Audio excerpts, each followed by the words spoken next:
I decided I wanted to sell candy and sodas in front of his real estate. My stand was so successful, he's like, hey, this would be a good location for a store. On it was called S&J Market. My dad's name is Stan. So Stan and Jamal. In high school, I was a barber. Take my clippers to school and cut in the locker room sometimes. I put stairs in people's heads. In hindsight, I should have been charging much more than that. I'm a college dropout.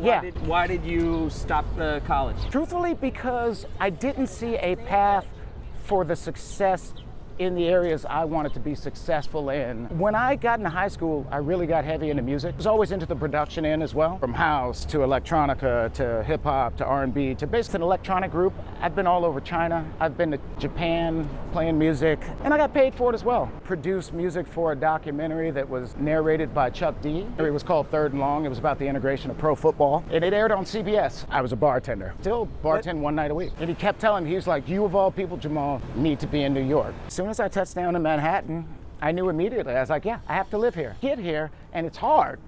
You know, it's expensive. It stinks in the summertime. And only the people who are real hustlers who really want to do something in this city stay here. A lot of people pack up and leave after 6 months. Creative mind, where if there's something I'm into, I'll go down that road to try to figure out how it's done. Basically every country I've ever been to, there's always some amazing market that the locals go to. Mexico, definitely an inspiration with the street food. You have salty cheese and sweet caramel in this sweet waffle cone. Just made my brain go, I've been to Argentina. People who are running these businesses everywhere I've gone, these outdoor businesses, they are all super happy. Real freedom. When you work for yourself, you are in charge. Grew up with a family who had a small business. I know how much work it is. My wheels started to turn for several years. I was like, you know, one of these days, I think I want to do something like that. And New York has this vibrant outdoor vendor scene, whether it's Smorgasburg that we spoke of or just the weekly street. The hot sauce business, I didn't start as a hot sauce company.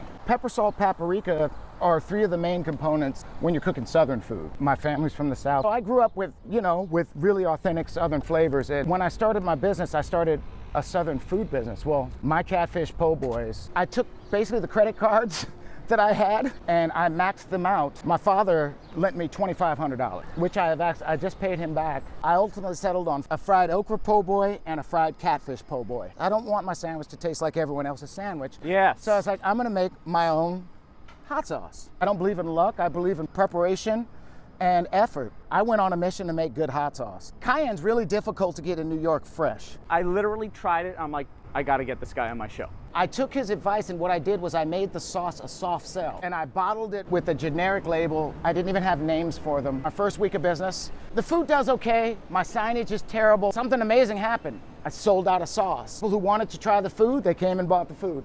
People who saw the hot sauce came and wanted to try the hot sauce. Yes. Food was backbreaking, by the way, and I made a small profit the second week. Gonna see what happens if I just sell sauce this week. What was the moment where you're like, I'm dropping food? At about 3 o'clock that day, I was like, I'm a hot sauce business. That comes the development of the e-commerce business. So they buy the sauce, they have to go back to their country, their state, and now they're in love with the sauce, so they want to get some more. They come to my website and they buy it. The repeat business has been outstanding. Couple customers who have ordered 6 and 7 times from me. Every one of the models I've sold, I made them with my own hands, having to not participate in certain events because I can't keep up with the production. I enjoy getting out and talking to people, so the more time I'm making sauce or overseeing the making of sauce, the less time I get to be out there with the people. You will go through several co-packers. My dad, who's a retired accountant, is my accountant. These are in order of spice level. I have my everything green. That's a jalapeno sauce. I've got my Indonesian cayenne, which is obviously a cayenne sauce. It's like if a cayenne and a Szechuan had a baby. Oh. So you get that classic cayenne flavor. I add a little more ginger to that with the nice Szechuan-like tingle on the back end. Got my sweet Thai chili, which basically, again, my travels to Asia, I took the flavors of Southeast Asia and I converted them into a Louisiana-style hot sauce. We're talking Southern Asian fusion. Yes. Whether you're dealing with sounds, colors, or flavors, they're all frequencies. So when you balance those frequencies, then you have something that is viable that other people will be able to appreciate. Everyone has good ideas. There's not a single person that you've met that has not had a good idea. Most people are afraid of taking that chance. They're afraid of judgment. They're afraid of failure. Failure is just another lesson. In what ways do you think you have grown as an entrepreneur? I've grown in my discipline. I've become a much more disciplined person. This is the hardest I've ever worked in my life, but it's the most satisfying thing I've ever done. Go to pspbrooklyn.com so you can order online or you can come buy it in person. You know, whatever works for you. I want to tell you to go order this. I have given it my seal of approval. So this is good stuff, and you should try it. So thank you so much for coming on, Jamal. Hey, thanks for having me, Hunter. It was a pleasure, man. I really enjoyed it. Yes. Thank you, brother. Welcome to Startup Hunter, also streaming on YouTube. I am here with Jamal Richardson of PSP, which stands for, look at that, the bottle has been popped. Pepper, salt, paprika. Look at that, we had the chorus, it's done. So I tried Jamal's sauce at this street fair because he's out here in New York City hustling. I instantly knew he had a winner. Thank you. Like, if you don't taste this stuff, you're not gonna understand what I'm talking about. But he's really made a good sauce here. The question is, how do we make it into a real serious business? Now, the format of this show, I know you've taken a look at it, Absolutely. is I want to go all the way back to the past. Sure. What I want to know is, where were you born, Jamal, and what did your parents do? I see you're repping a Brooklyn shirt, so that might give us a little hint. I am repping a Brooklyn shirt, but I am not originally from Brooklyn. I was originally born in Oakland. I was born and raised in Oakland, California. But I've been in Brooklyn for 15 years. So I felt like, you know what? I've been here long enough to rep a Brooklyn shirt. I feel like it's safe to get away with that at this point. So you were born in Oakland. What did your folks do? My dad was an accountant, and my mom was a patient activity director. I believe that was her title. Did either of them run their own business? Yes. When I was a kid, my dad, I believe he's retired now, but he still has his broker's license. So he messed around in real estate quite a bit. Not in big, huge commercial ventures, but he owned some rental property, and also he was into buying property and fixing it up, fixer-uppers, if you will, renovating them and then selling them. Did he run his accounting business? He worked for the city as an accountant. Okay, so that wasn't, he was an employee there, but he did have a side hustle with real estate. Yeah, real estate. And any of that Oakland Hill action? Exactly. And we also owned a small store when I was a kid, too. What did the store do? It was a little grocery store. So A little bodega, as they call it in New York. What I want to know, did any of this entrepreneurship rub off on you, you know, working in your folks' store or seeing your dad do real estate? Do you feel like any of that rubbed off on you? You know, it's funny, you could actually say it probably went both ways, because the store, my father had the real estate, he always had a real estate office when I was younger. And at some point I decided I wanted to sell candy and sodas in front of his real estate Now office. we're talking. So right. He'd kick anyone else out off the street. Watch out for the poop. Yep. He'd kick anybody else out except you. Yeah, So I mean, he let you set up your little Absolutely. rogue storefront. Yep. And How old were you? I was 8. Okay, I love it. Yeah. I may have been 7. I was either 7 or 8. I think I was 8. Yeah. The stand did really well. The funny thing, it was my idea, but my dad got super excited about it, so the variety of candy definitely increased. I was thinking about having 3 or 4 things. We ended up with 25 or 30 items out there. Oh, so you're like as much variety as a bodega. So that actually leads into the bodega. The candy stand did so well, like I made so much money that where my dad's real estate office was, he had a second tenant. There were 2 units there. He had the small side, which was his real estate office, and there was a small beauty shop there where they did hair and that type of a salon, if you will. And the salon was moving, and he basically had a vacancy coming up, and he decided he was going to join the units and open up a store there because of basically the R&D that I had done, basically, because my stand was so successful. He's like, hey, this would be a good location for a store. You proved that there is demand. Absolutely. Absolutely. And then I was the test kitchen. He goes and he takes it to another level.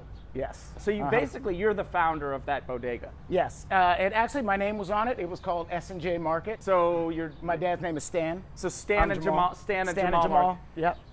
Is that business still operating today? It is not operating today. We had the business for several years, and then we transferred it over to one of my uncles. My parents still worked full-time jobs the entire time. The business was very profitable, but at a point it just was taking too much toll. It was a little too much work for them, and we weren't able to get a beer and wine license there. Oh, so that's huge. Yeah, huge. If we had been able to get a beer and wine license, they may have quit their city jobs, honestly. The store was very successful. Yeah. But not being able to sell, beer and wine in a store, your profit margins are just really small, and they had good city jobs with retirement plans and stuff like that, so they weren't willing to quit those. So they ultimately sold the business to my uncle, who probably kept that store open for another 10 years before he ultimately sold it. Yeah, so it was definitely a successful business. I believe there is still a business in that location today. So moving forward, Uh-huh. what was the next hustle that you had, maybe a little older? In high school, I was a barber. A barber? Yeah, so I would Oakland. cut friends' In hair. Oakland. Yeah. I probably went to that shop. Oh, I didn't work in a shop. I basically cut out of my kitchen, and I would take my clippers to school and cut in the locker room sometimes. Oh, so you were like just a down low Yeah. on the QT barber. Absolutely. I was cheaper than the shops, and arguably as good as some of them, because I was always a decent artist, so I was willing to take chances, and people were willing to let me take chances with their head. So I would, this is in the early 80s, so not early 80s, I'm not that old. This is in the late 80s. So we're talking, do you do any kid and play haircuts? Absolutely. I put stairs in people's heads. Some of you guys might know of a couple of people whose heads I've cut over the years. I cut Casual from Hieroglyphics hair a few times when he was younger. I actually cut Stairs in his high top, and a few other Oakland celebrities. I also MC Hammer? I did not do MC Hammer's head. Unfortunately, he was beyond your price point. Exactly. Exactly. But people would trust. I would put different designs and stuff in people's heads and stuff, in addition to giving a decent cut as well. So this was high school. This was in high school. Uh-huh. I'm sure you Junior got high school. some side change from that. Really great. I love the hustle because Yeah. that's not common. You don't really hear of guys in high school cutting people's hair in the hallways. Totally. Locker room. I love it. I didn't charge enough, honestly. Yeah. In hindsight, I should have been charging much more than I Yeah, was. because you had a really unique service. Nobody was really competing with you. Exactly. And who knows though, if you did charge more, maybe you would have had some competition, because somebody would have said like, "Oh, who's this guy charging $200 a haircut?" You're right. And And my go future, break in. and my future wasn't as a barber anyway. So it was fun. It was fun. So did you go to college? I did not. Well, I did some JC. I did a couple years of JC. And then why'd you? No, but I'm a college dropout. Yeah. Why did you stop college? Truthfully, because I didn't see a path for the success in the areas I wanted to be successful in being offered. Now, what did you want? What areas were interesting to you? At the time, when I got into high school, I really got heavy into music, and I wanted to be a hip hop artist, straight up. So I got into production, I got into writing. Well, I was doing it before then. I was doing it really from age 9 on. It was always kind of in my back pocket as a hobby. But by the time I got to high school, I started meeting people who were serious about it. So I immediately jumped into that. And once I got into high school and started meeting people that had the same interests, I started taking it a lot more seriously. And then when Hip-hop. Yes. Amongst other types of music too. I was always into the production end as well.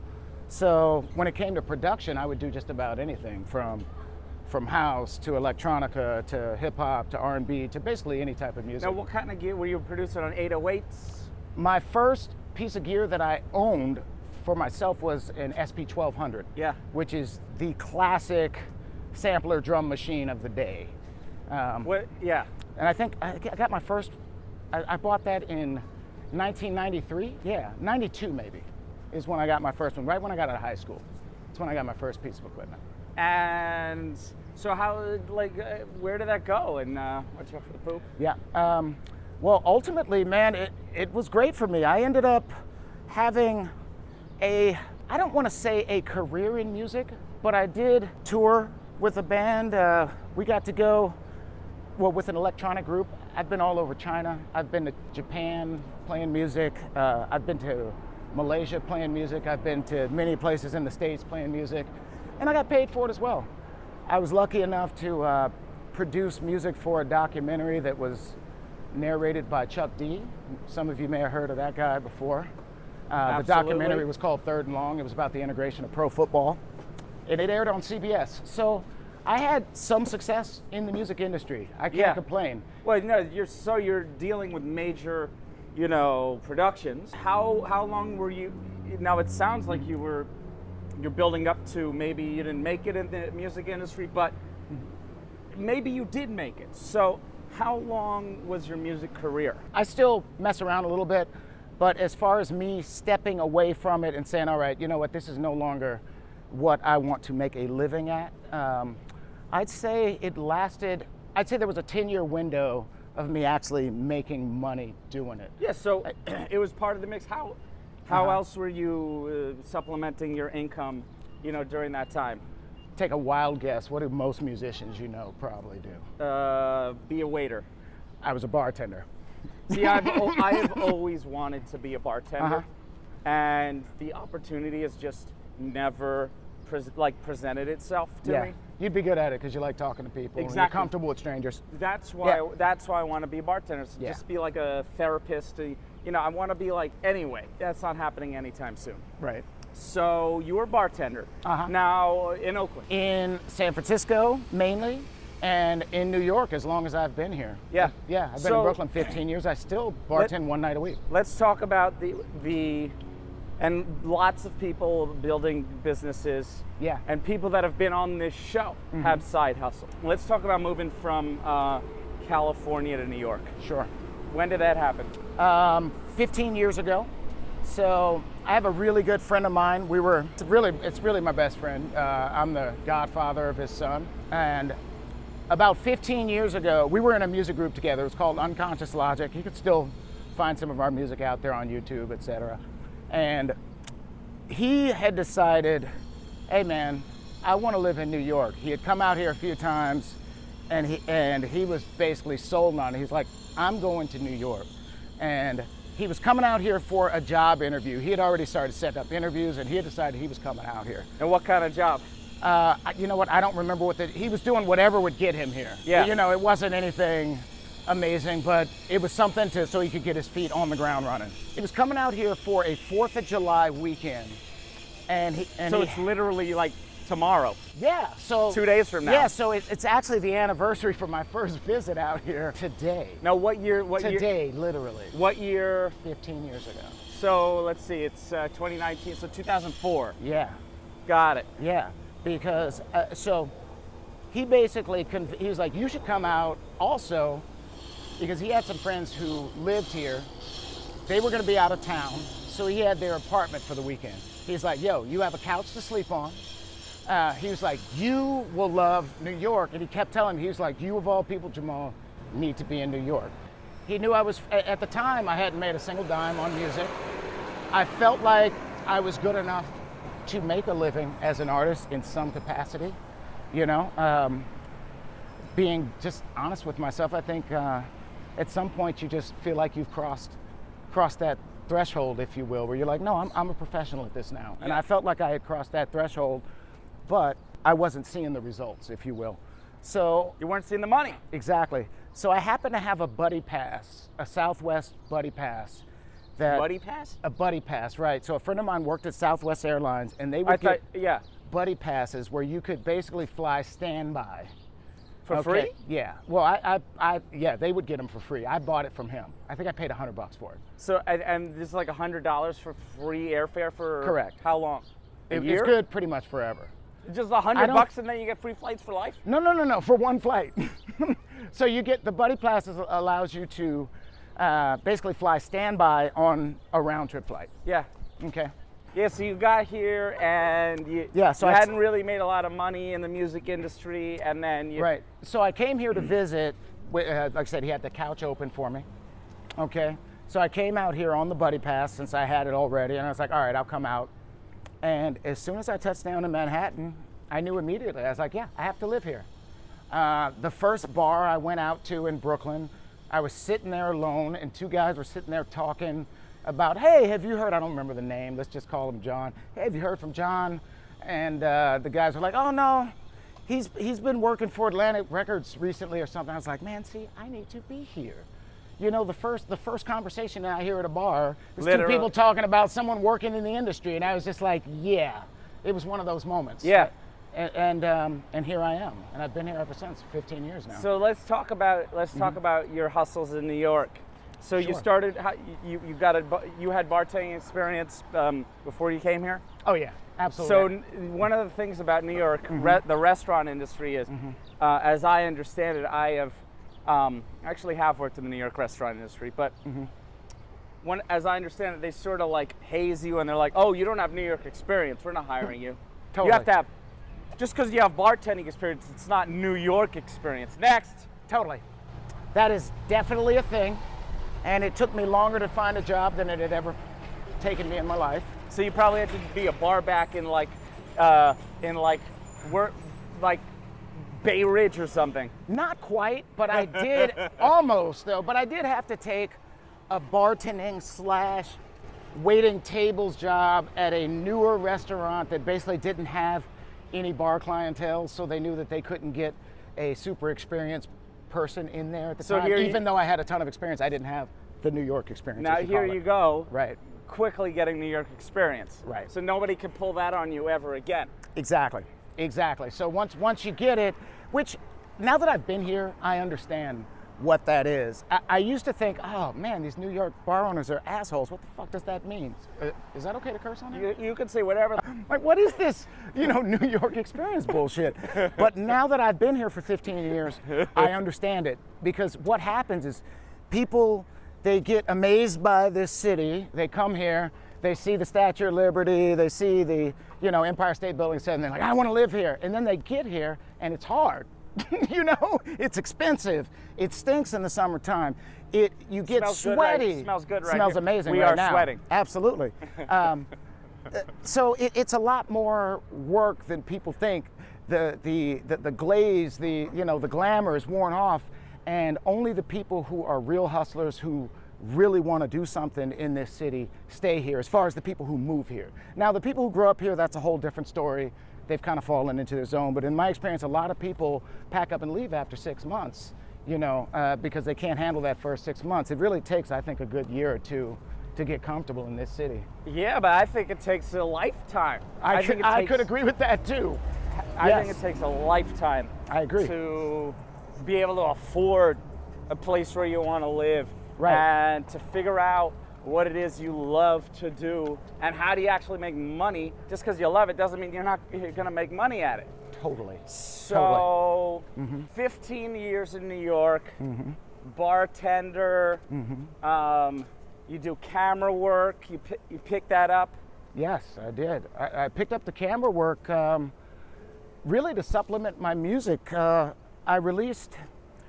really started when I started touring with the band. So I'm going to leave the band you know what? I'll name the band, so what? I was touring with a group called Shanghai Restoration Project, and that's how I had pretty much got to see quite a bit of the world as a musician. And they're a Chinese band? Well, the producer, Dave Liang, is a Chinese American. Okay. Yeah, so, he was born and raised in the States, and he's the producer of the project. But we had a large following in Asia as well as the United States. Yeah. So we got to go around Asia quite a bit as well. I basically, on our first trip abroad, we didn't tour, but we did a show in Tokyo. So I enjoyed Tokyo so much that I was looking for a project with a story attached to it. So I did a music project called 7 Day Visa, which basically was inspired by Tokyo. So the first one was called Tokyo. Like these are songs? Well, it was actually an entire album. Yeah. So I did the album Tokyo, and I felt like since it was based on the city, I needed some kind of visual component to go along with it. So at the time, this was right around the time where HD cameras were very expensive. You were talking $5 to $10 grand for any kind of HD camera. You could find something that was shooting 480, but that wasn't really good enough. 480. Right, exactly. Yeah. This video is being shot in 1080 just because I don't want to pay the extra storage fees for 4K. Yeah, no kidding, right? Nobody's complained to me about 4K about not having 4K just yet.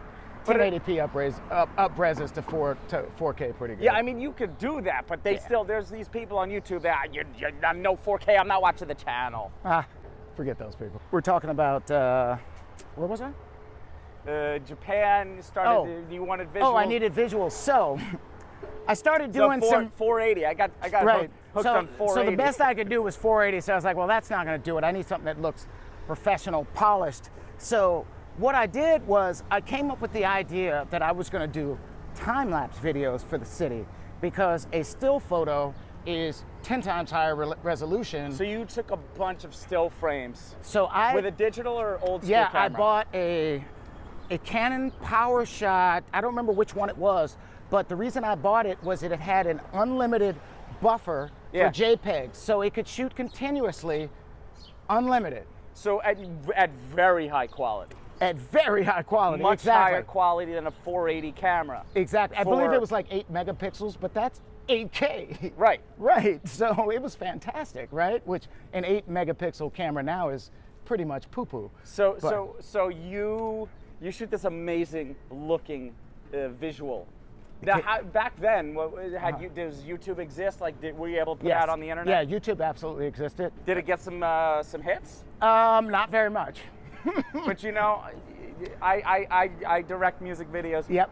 And you know, it's not always easy to, just because you shoot an amazing project, you pour thousands of dollars into it, doesn't mean that it's actually gonna go somewhere. It totally doesn't. But what it did do, it was still a complete success in this regard. I got work from it. So all of a sudden, this guy, Rob Morant, wanted to hire me to do his music video. And I had never shot a music video, but in my mind, I knew how. You know, I have that creative mind where if there's something I'm into, I'll go down that road to try to figure out how it's done. Even if I haven't done it yet, I might think, oh, you know what, I'm gonna do this one day. So I'll go down the YouTube rabbit hole or whatever kind of literature or interesting facts and information I can find on certain topics. Video production was one of them that I happened to go well down that rabbit hole. So I got hired by this guy, Rob Moran, who's an R&B singer, to produce a music video for him. That video actually ended up airing on VH1 a few times. So I feel like the Tokyo videos, even though I think the one, to this day, the highest view on that is maybe 2,500 views, and it's been out for over 10 years. But like I said, the video I shot for him called No, that ended up getting 100,000 views, I believe, and airing on VH1. So, you know, these things are relative. You never know what's gonna stick. And so here you are, New York City, and you have a mix of hustles. Totally. You've got barman, you know, good money, good dependable money coming in from the bar. You've got another new side hustle, which is visuals. Yep. And then you still have your audio production skills. Yeah. So right about now, how did this hot sauce idea come to you? Wow, believe it or not, that is such a long, well, it's not a long story, but let me see if I can back it back a little. Through all of the traveling I got to do as a musician and some as a shooter too. I got paid to go to a few places as a DP or as a photographer. One of the things I always really enjoyed doing was going around and photographing the markets, okay? In basically every country I've ever been to, there's always some amazing market that the locals go to where you get some amazing food with that one person who has one item and they just do it so well that they're famous in that city, maybe even in that country for making. So let's talk some countries. Like what, yeah. What could make a list, name some names. Oh, I think where I've been? Let me see. Okay, I've been to. I can name them all.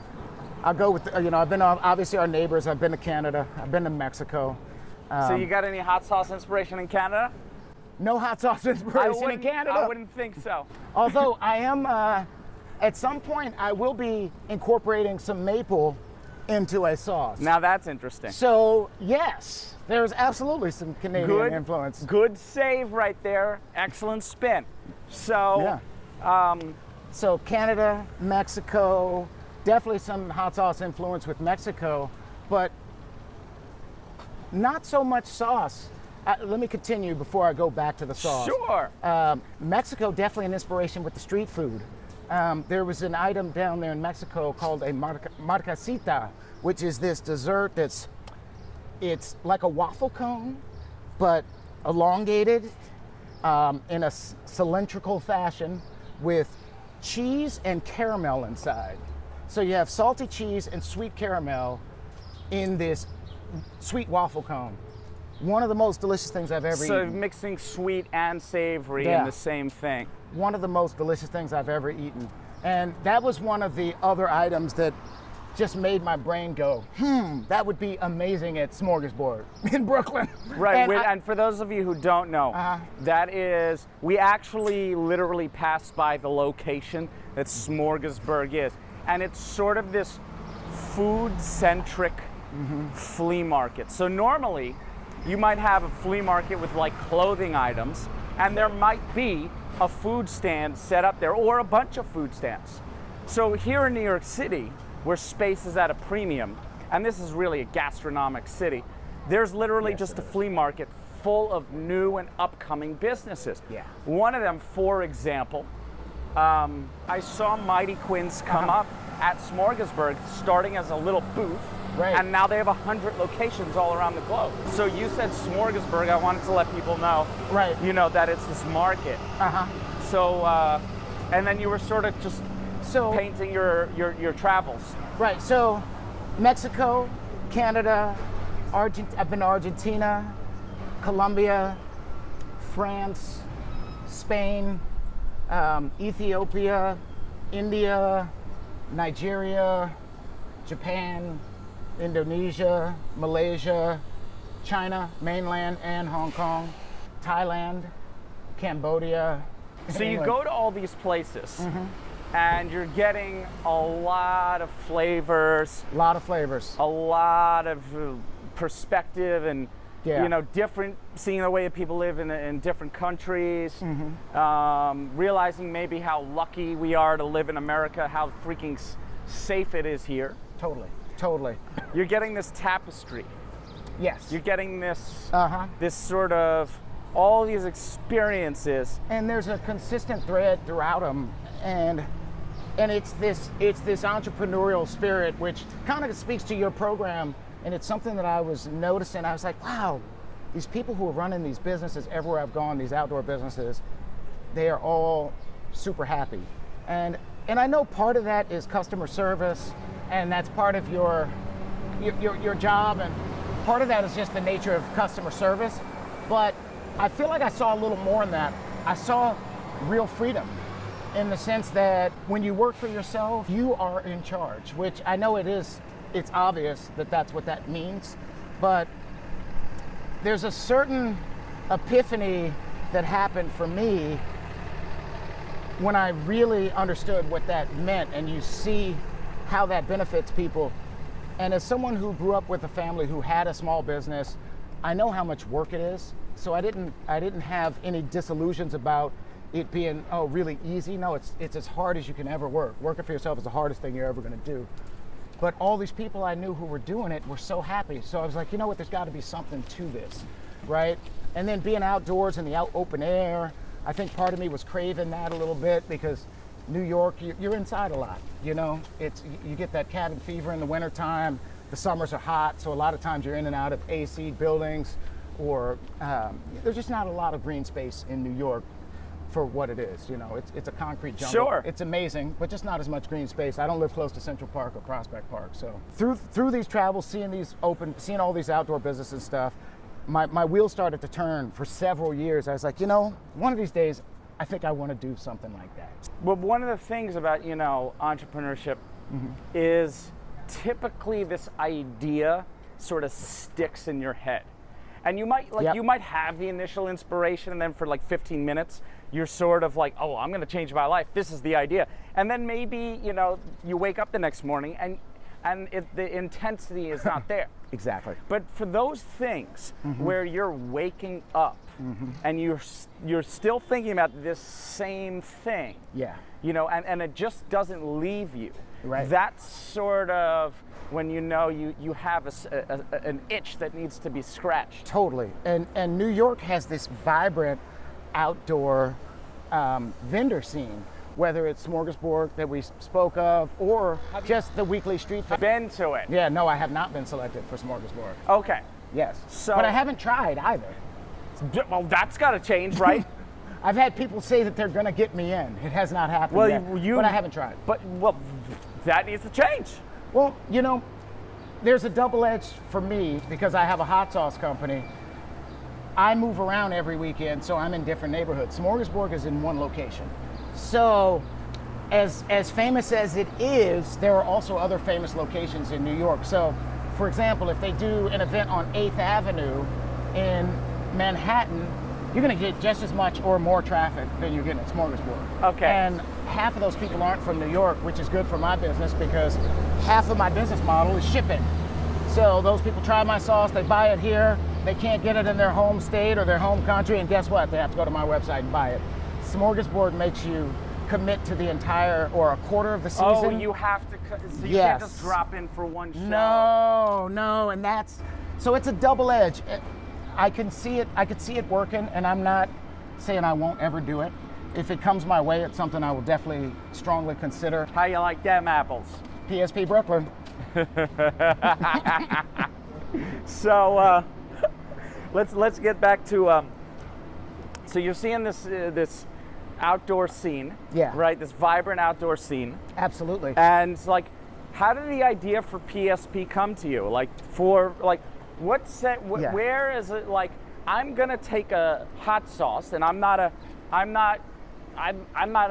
cook. I'm not coming from, you know, a deep professional restaurant. Right. You know, yes, in the bar scene, but not. That's different from being in the Yeah, kitchen. totally different. And no, you're right. I'm not a chef. I've always prided myself on being a halfway decent cook. But, you know, we're talking about in the context of home cooking and the hot sauce business. I didn't start as a hot sauce company.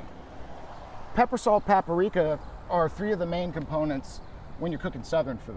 So one of the things I noticed going around New York is the Southern food in New York is not the greatest. Now, of course, there's some good food here, and there's some good Southern food, but the majority of Southern food that you find in New York, in my opinion, is going to be subpar. My family's from the South, so I grew up being the benefit of really good Southern cooking. So Where did your family? my mom's from Texas, my dad's from Tennessee. Oh yeah. Yeah, and then Love I've it. got family spread out all the way across the South. Love it. Yeah, so I grew up with, you know, with really authentic Southern flavors, and in my experience, you can find them in New York, but they're rare. You know, for example, catfish is actually really difficult to get as a restaurant, to get good quality catfish in New York. And I know this because when I started researching a business, I started looking into catfish. So when I started my business, I started a Southern food business. Well, backing up a little bit, I started getting the idea that I wanted to do some kind of food out there because I saw there was a lack of Southern food, and I was like, you know what? I make really good catfish. My catfish po' boys would kill at Smorgasburg. This was Right. literally, this was my thought, and I Yeah. had this thought for several years. It's like, it would kill at Smorgasburg, you know, because no one was doing it. It's not a super expensive item to make. There's a demand for it. I just thought it would do well. So I started going down that rabbit hole a little more, started doing research, and my sister, who is also an entrepreneur, What does she do? she started as an apparel line, but now she has her own cosmetic company Now we're talking. called Color of Beauty. So maybe she'll be on the show. Maybe so. Well, she's in California. Well, but I- when you go global, which you will. This show already is Yeah. global. I've already done episodes outside of New York. Oh, amazing. Yeah, she's fantastic. She was an entrepreneur before me. She was the one who actually helped me streamline my e-commerce portion of the business by moving me over to Shopify instead of GoDaddy, just because their e-commerce portion of the Oh, I get website it. development is I 10 get- times I better. get it. Yeah. So, but I still want to get like to the inception. Oh, okay. You know, you start trying to do this Southern food business. Right. So started going down the rabbit hole of the Southern food. All of a sudden, I meet Dave and Stella Fedorov. They're a husband and wife team. They came into my bar, which is the Drift in Greenpoint. So literally right here. Yeah. So they came in, and we got to talking, and come to find out, they own Fedorov's Roasted Pork, which is one of the most famous roasted pork sandwich shops that sells the Philly-style roasted pork sandwich as well as Philly cheesesteaks. They got their start at Smorgasbord. Yeah. So I got to talking to them just because, doing the bartender thing, talking to them, and come to find out, I started talking about potentially doing an outdoor food business, and they're like, hey, that's how we got our start. You should do it. You should do it. So they started giving me the serious push. At this point, they're still doing Smorgasbord, but they've already opened up a brick and mortar. They're super successful, right? So this was kind of like that final push. Little push that I needed, was just to meet those people that were actually doing and confirming everything I thought it was going to be, if that makes sense, right?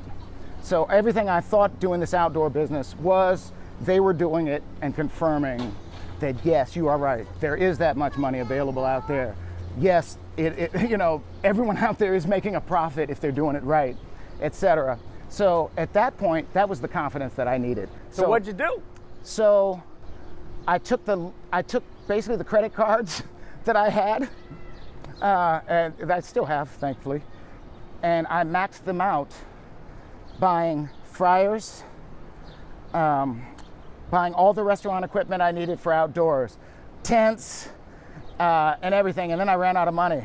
And I was looking at getting a small loan, and my father lent me $2,500, which I just paid him back 2 weeks ago, actually. I've been in business for 1 year. Congratulations. I tried to pay him earlier, but he was like, don't worry about it. But a couple weeks ago, I made him take it. I was like, no, I'm paying you back. I've never paid you back any money you've ever given me, and it was important for me to pay him back.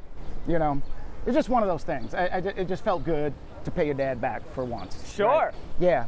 So he lent me the final $2,500 I needed to get the business started, and I went out, right? I did a bunch of tasting. Well, before I went out, I got a couple friends. At that point, once I had the money in place and the equipment, I started doing tastings. I had a couple friends come over, specifically one of my friends who's an executive chef. For a sandwich. Yes, to sample the food that I was planning on doing. So I ultimately settled on fried okra, fried catfish, a fried okra po' boy, and a fried catfish po' boy. So I had something for the vegetarians and for the non-vegetarians. I had them come over and basically try my food items. And for me, I don't believe if you're a food business, I believe that you have to make everything from scratch. Of course, I wasn't gonna bake my own bread, but a po' boy has remoulade, which is the equivalent, for those who don't know, that's like a spicy tartar sauce, very popular in Louisiana region, etc. And also hot sauce. I was like, I don't want to buy Frank's. I don't want my sandwich to taste like everyone else's sandwich. Yes. So I was like, I'm gonna make my own hot sauce, okay? I had never made hot sauce in my life. Right. But I'm one of those crazy people who believes you can do anything if you try. I'm one of those strong people that believes, I don't believe in luck, I believe in preparation and effort, and the one thing that you can control in life is your effort. So I went on a mission to make good hot sauce. Now, did you get the hot sauce together for that executive chef? Yes. So, okay. Mm-hmm. And how long did it take you to once you decided I'm doing hot sauce, how long did it take you to make something that was good? Because it is good. Thank you. Well, I started with green sauce because after doing research, cayenne's really difficult to get in New York fresh. It's almost impossible to get fresh cayenne in New York. Now, fresh, do you mean not powdered? Not powdered. Now, are you giving away trade secrets by saying that? No, not at all. Not at all. So I started with jalapenos. Yeah. Because getting fresh cayenne in New York was really difficult. So I started with jalapenos because I could get jalapenos at my local grocery store. And I started experimenting with sauce using the jalapenos. And believe it or not, the first recipe I made out of the green sauce is almost exactly the same as the green sauce recipe I use now. But you've probably gone through hundreds of different combinations to realize that? Not with the green sauce. Yeah. The green sauce, I literally, the first recipe was right. It was delicious, and I couldn't believe it. It was almost like I struck gold. I was like, wait, how? I don't even know how this happened.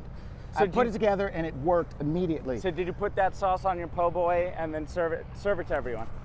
Not quite. So after that, I felt like I was confident enough to spend a little more money and buy cayenne. So cayenne, like I said, it's hard to get fresh cayenne, but what I realized in my research is like you could get whole dried cayenne. I didn't want to get powdered cayenne because I didn't want my sauce to be granular. I want it to be very silky, right? So See that, guys? Silky. silky. I make a luxurious sauce. The sauce is luxurious. Yes.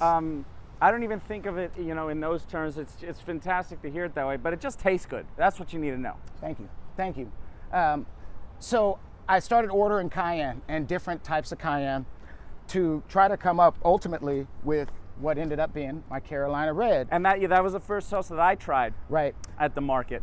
And I literally tried it. I'm like, I got to get this guy on my show. That sauce right there is a winner. And now the question is, how do you take this sauce that not a lot of people know about on the grand scheme of things, Yeah. compared to a Tabasco? Right. How do you take a sauce?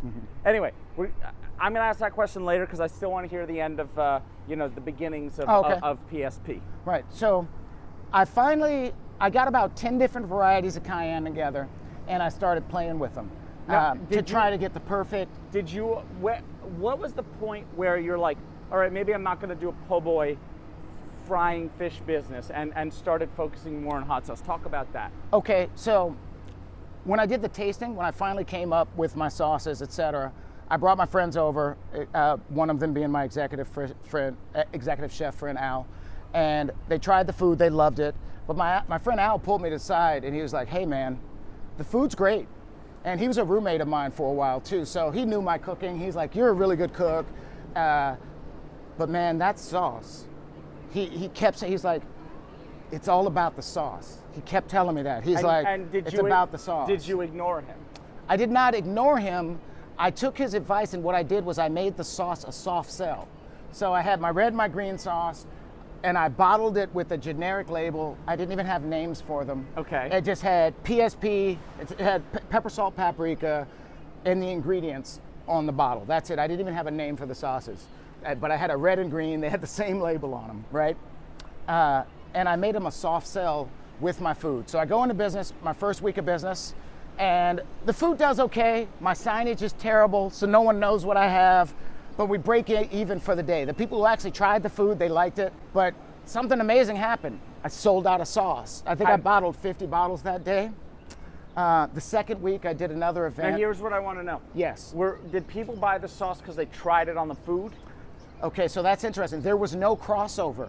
People either brought the food or the sauce, which is not what I thought was going to happen. It was counterintuitive to what my expectations were. Because you thought people would taste the sauce on the food, Correct, and then want to buy it. Correct. That is not what happened. People who wanted to try the food, they came and bought the food.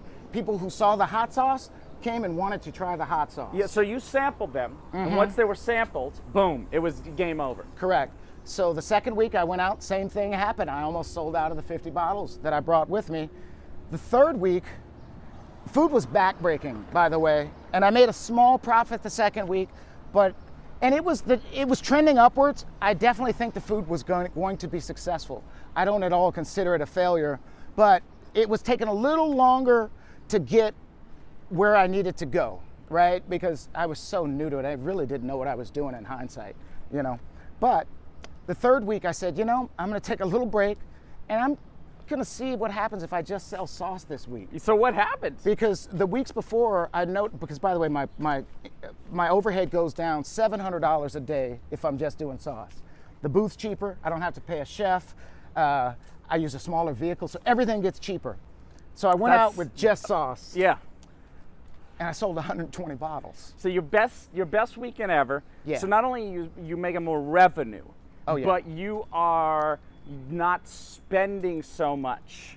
Absolutely. So that's really what you're looking for.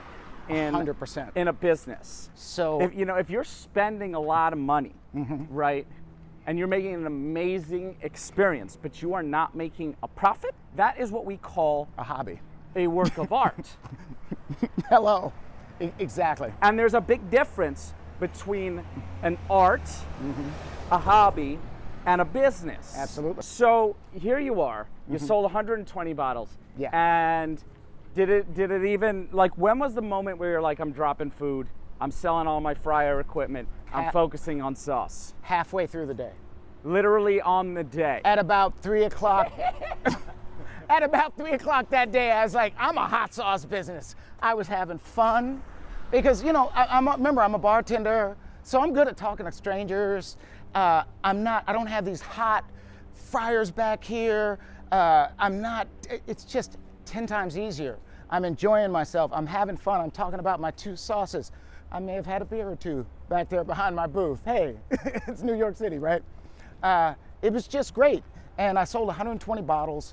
And immediately I said, you know what? I am a hot sauce company. So it's kind of funny. I never jumped in this business. A lot of people jump in this business thinking, okay, I'm going to be the next great hot sauce company. Maybe they watched Hot Ones or something. They got inspired. That was not what it was for me. And I guess Hot Ones is getting tagged. Yeah, no kidding, right? They're good for my business, though. I tell you that. It makes hot sauce very popular. There's so many different styles of sauce on that show, though. Totally. There's Asian style sauce, Indian style sauce. There's other sauces styles I can't even think of right now. But I just want to get back to your story. Sure. Because we love getting sidetracked. Yes. So you make the decision in one single day to sell your restaurant equipment. Yes. And you're like, I'm a hot sauce company now. Yep. So what year are we talking? Talking a year ago? This was last year. Literally. Yeah, I started the business. April 14th was my first day. So you've been in business. 2018. You've been in business for a year. Yes. And you're seeing money coming in. Yes. And you are going out to, flea markets, which is a really great. In New York City, it's a really great way to market yourself. Yes. Let's talk a little bit bigger picture about how the business is going. And I think a great segue for that is you'd start developing this sauce. Actually, I want you to talk a little bit more just about the last year. So you talked to me about day 3. Okay. Like the past year of actually becoming a hot sauce company? Yeah. Just sure. tell me some stories about the growth of the company. Sure. Once I decided ultimately that I am a hot sauce company and not a food brand, I started kind of trying to subtly rebrand myself because the name of my company is Pepper Salt Paprika, which doesn't exactly scream hot sauce. People think those are the ingredients to my sauce sometimes. So that is not what I wanted people to think. I didn't want people to think that, oh wait, they've got 5 different flavors and they all have Pepper Salt Paprika in them. So I started rebranding myself as PSP Brooklyn because I wouldn't have to change the Pepper Salt Paprika portion of it because I already had customers who recognized that, and I owned all the websites, the social media, etc. associated with those. So I bought the website PSP Brooklyn, and I already owned Pepper Salt Paprika. And basically, I'm still Pepper Salt Paprika, but I use the hashtag PSP Brooklyn. You can also go to pspbrooklyn.com. PSP just rolls off the mouth easier. Yes, exactly. And it allows me to push back the Pepper Salt Paprika into the background. It's still the name of the company, but it's not in the foreground. All right, so they don't think those are the ingredients. So you do a rebrand. Yes. So that's on that aspect. And let's just talk about where you've been. How do you deal in the winter month? Let's talk about that. All right. Well, I've basically been all around New York selling at all of the street fairs, hand to hand on the street.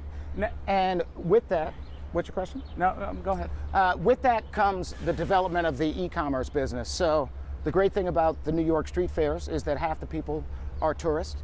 So I mentioned this earlier. They come, they buy the sauce, they have to go back to their country, their state, and now they're in love with the sauce, so they want to get some more. They come to my website and they buy it. And so let's talk about how many of your orders are repeat orders. They sample it once, they buy 1 bottle. Yeah. And I know you've only been around a year, so you don't have a lot of data. very impressive for a first year of business. But talk about repeat orders. The repeat business has been outstanding, which I don't know the percentage, but I know Shopify gives me a bunch of analytics all the time. I know that my close rate on my website is 7.85%, and the average in food products is, I want to say, 2 point something percent. So they put that on my headline every day on my analytics, saying that you are doing outstanding as far as your hit rate. So something is working with the branding or with the product where people are coming back and they're buying it. It tastes good. That's what's working. Yeah, I think that's the most important thing at the end of the day. At the end of the day. You can put all your analytics. You could put $100,000 worth of analytics on something. If it doesn't taste as good as yours, it really doesn't matter. That money is going to waste. I think there's some truth to that, because my site is not that fancy. You go to my site, it's very basic, it's very simple. It's clean, but it's very simple. When I go to a barbecue restaurant, if the restaurant is fancy, I don't walk out. It's not that I walk out. I just don't like it. I like, because it means they've invested in trying to make it look fancy, and they're not focusing on the food. Right. You know, when I go into a barbecue spot, I want it to be bare bones, and just, I want to smell it, you know? Yeah.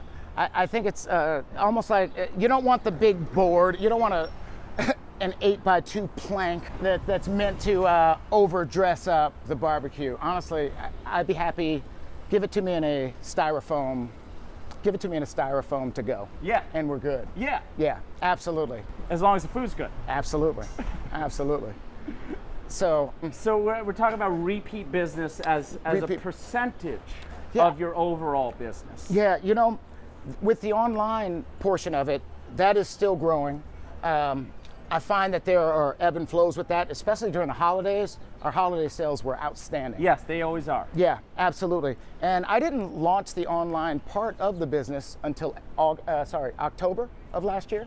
So it's only been in effect for less than a year, the online portion. So that is still in the works and growing rapidly. So I'm really happy with how that's growing, but I couldn't tell you the exact percentage. I know that I have a couple customers who have ordered 6 and 7 times from me, one of which I just recently sent him a free bottle. His name is Matt. I won't mention his last name, but he's a local New Yorker, and he's ordered from me about 7 times now. There you go. In a year. So you're hustling in New York. Have you thought about, or maybe it doesn't make sense for you to go set up a booth at a major flea market in LA? Maybe it doesn't make sense yet. Maybe it's, you know, financially 2 years down the road, you know, before something like that. I would talk about that.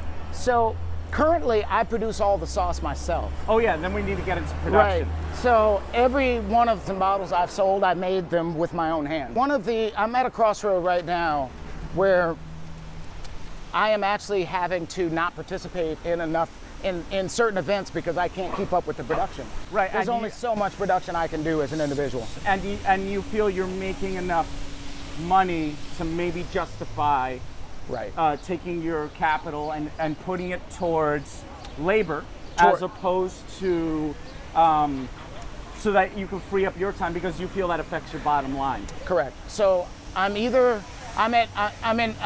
trying to decide upon one of two business models very actively right now.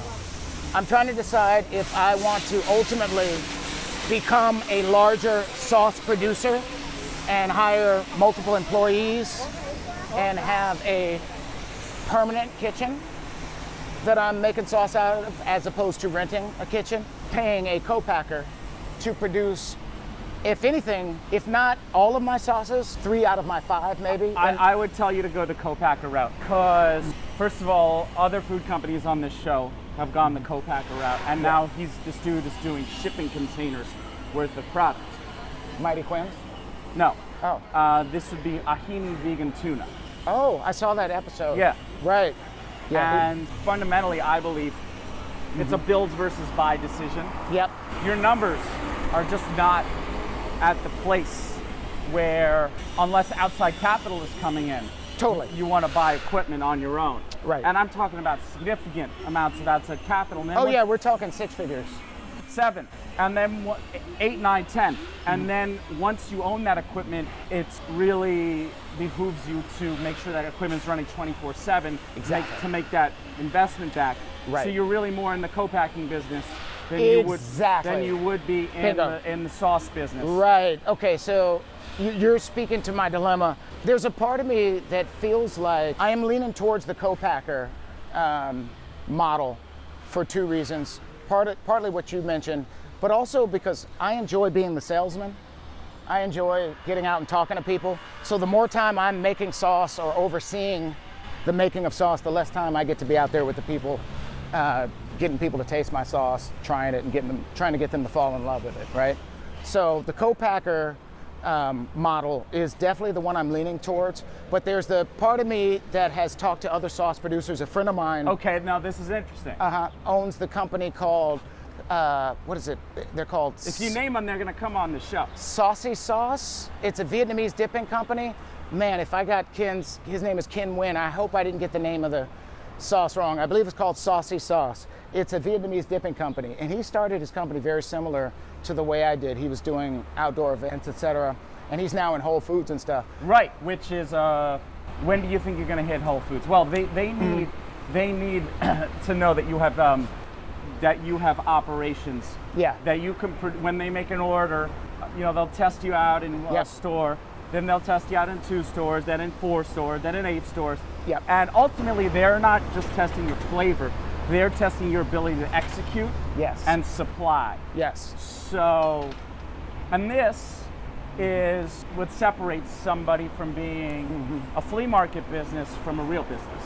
Right. Well, here's what's interesting. When you go retail, okay, after talking to my friend Ken for a lot, we talked quite a bit about this. He's gone through several different co-packers, and one of the things he told me is like, you will go through several co-packers. Yeah. Because you'll have to find the one that's right for you. And it's going to be frustrating, according to him, which that makes sense. There's going to be some growing pains, and maybe one place doesn't do it quite the way you want, etc.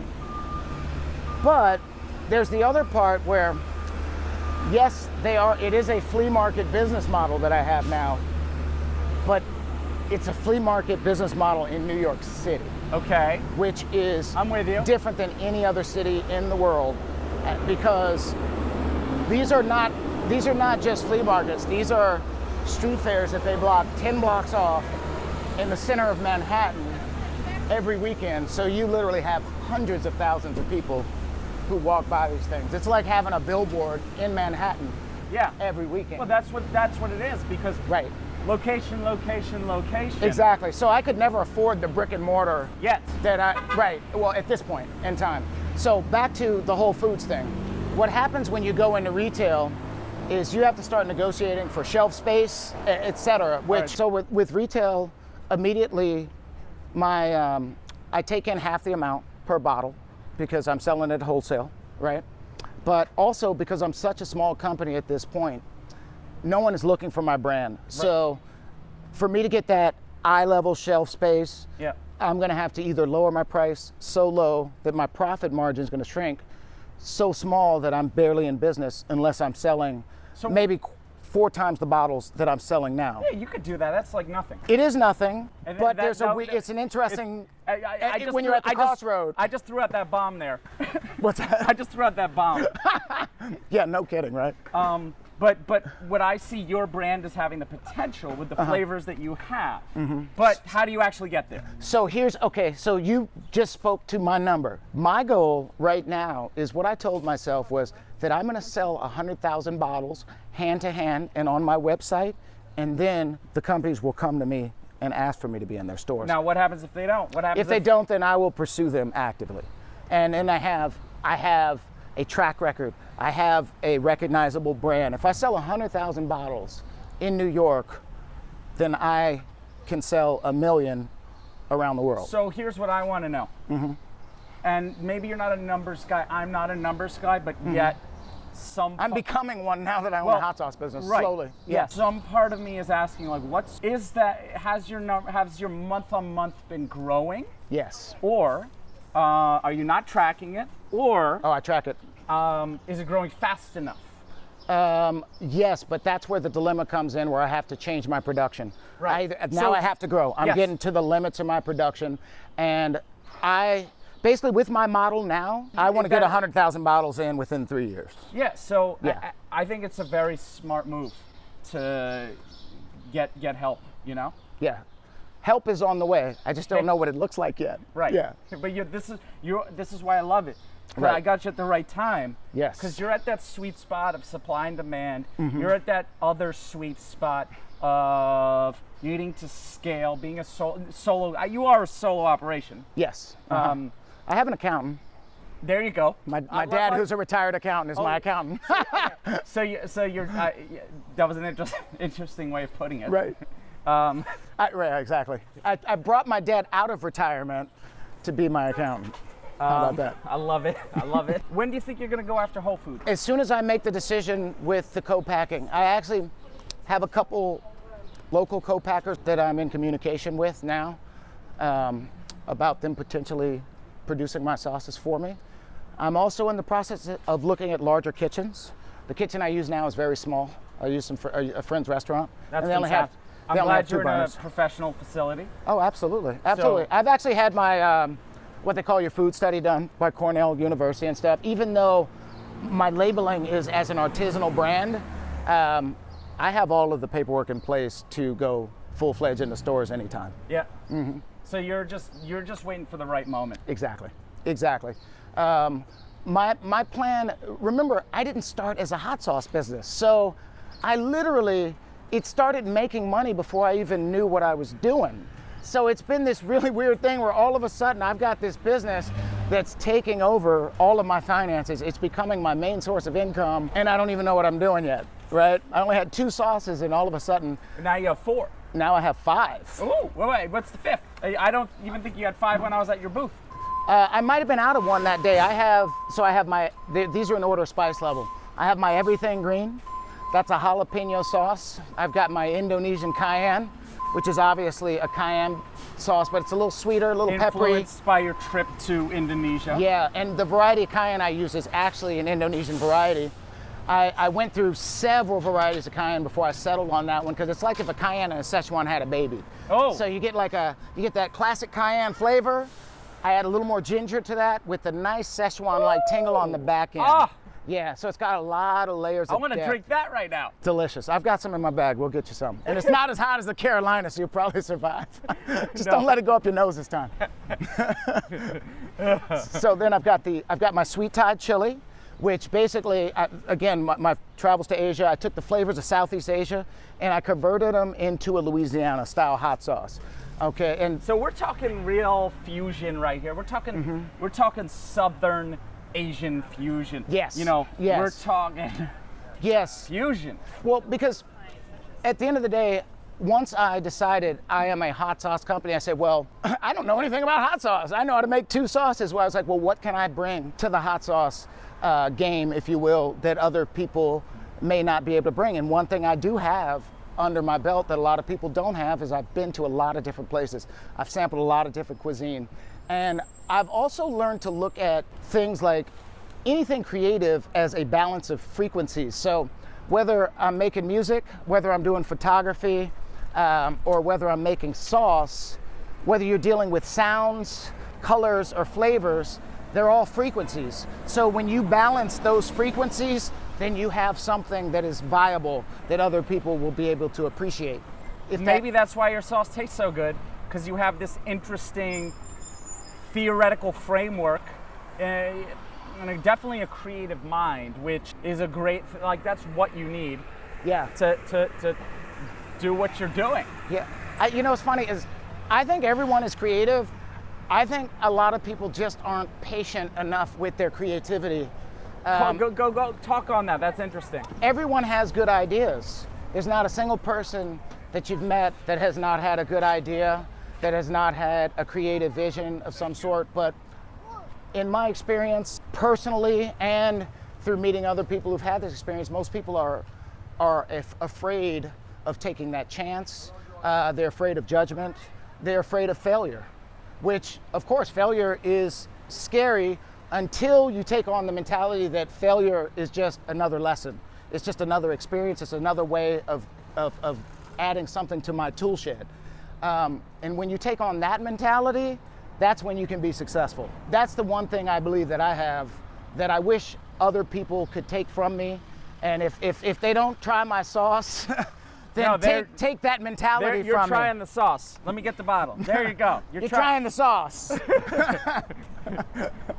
But also, you know, try out that mindset. Try out the mindset of there is no failure. There are only lessons and experiences. And once you do that, I think your creativity is unleashed, you know, and it's unlocked and uninhibited. And that's kind of where I've been going with my flavors recently with the sauce. I love it. You got a real chief culinary creative officer right here. I think we've got a good overview, but I think we've got a good picture now as to your journey.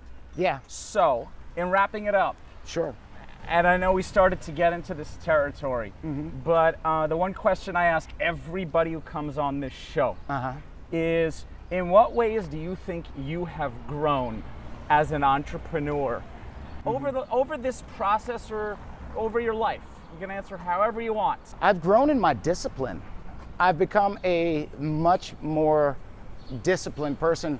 Coming from the art world, I've always been disciplined in the sense of, if you give me a call time, I am there 15 minutes early. I always have been, because it always annoyed me when artists were late for sound checks and stuff like that. Right here. Right here, diva.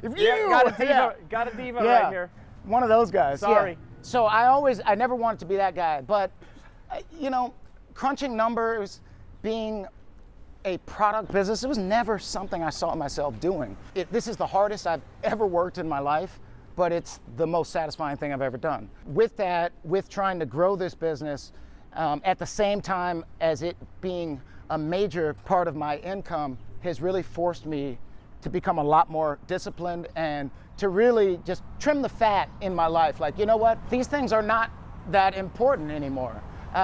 Certain aesthetic things, it's not important for me to go have drinks with the friends as often. It's not that I don't love my boys, love my friends, but you know what? I got sauce to make. I've got numbers to crunch. And I found that these things are making me more happy than anything. So I'd say discipline and just that excitement of actually doing business, something I never thought I'd ever have. Fantastic. So guys, we heard the journey of Jamal Richardson and Pepper Salt Paprika. Codename PSP Brooklyn. So you put that in perfect. Go to pspbrooklyn.com. Yeah, go to pspbrooklyn.com. Follow us on Instagram, please. This is going out on Instagram, so you're going to be tagged. Yeah. So if you can't order it online, come see us at one of the street fairs. I'm out every weekend. I post on Instagram where I'm at. Absolutely. So you can order online or you can come buy it in person. You know, whatever works for you. I love it. I want to tell you to go order this. I have given it my seal of approval. So this is good stuff, and you should try it. So thank you so much for coming on, Jamal. Hey, thanks for having me, Hunter. It was a pleasure, man. I really enjoyed it. Yes. Thank you, brother.